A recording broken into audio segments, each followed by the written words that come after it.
Salut à tous, c'est Omar de Frandroid. Le Samsung Galaxy S8 et le LG G6 sont deux des grandes stars du moment sur le marché du mobile. On s'est donc dit qu'il serait intéressant de les opposer dans un speed test. Pour rappel, il s'agit d'une épreuve de rapidité dans laquelle on lance 15 applications à la suite sur chacun des deux smartphones. Et on fait ça 2 fois. Le premier cycle permet d'évaluer le temps d'ouverture de chaque application, tandis que le second cycle permet de voir comment chaque système gère sa mémoire vive.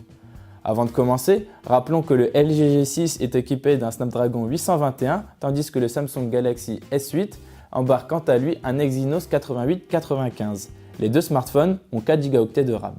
Allez, c'est parti! Comme d'habitude, on précise que la vitesse des images à l'écran a été multipliée par 2.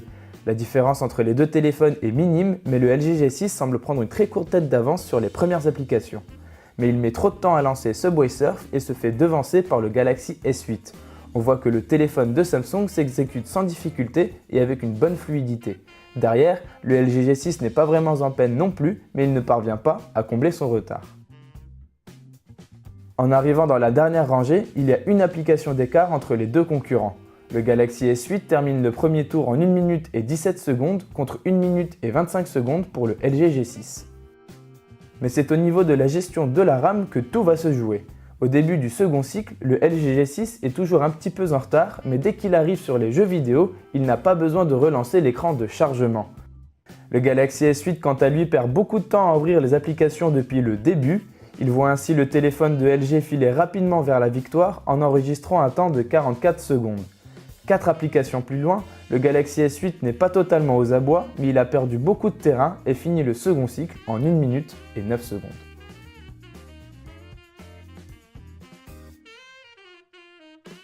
On voit donc que le Galaxy S8 a une gestion de sa mémoire RAM assez agressive puisqu'il se concentre uniquement sur les 3 ou 4 dernières applications ouvertes et a besoin de charger depuis le début toutes les autres.